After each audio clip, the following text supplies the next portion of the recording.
এই বাড়ির রথ টেনেছিলেন স্বয়ং রামকৃষ্ণদেব। এই বাড়িতে বেশ কয়েকবার থেকেওছেন তিনি।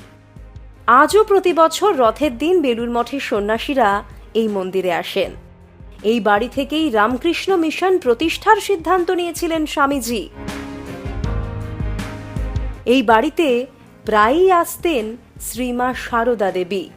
তাই আজও প্রতিদিন এখানে মায়ের পুজো হয়। পুজো হয় গৃহদেবতা জগন্নাথ দেবেরও।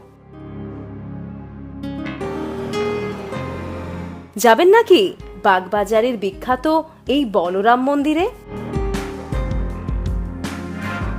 বাগবাজার অঞ্চলের গিরিশ অ্যাভিনিউয়ে রয়েছে এই ভবন।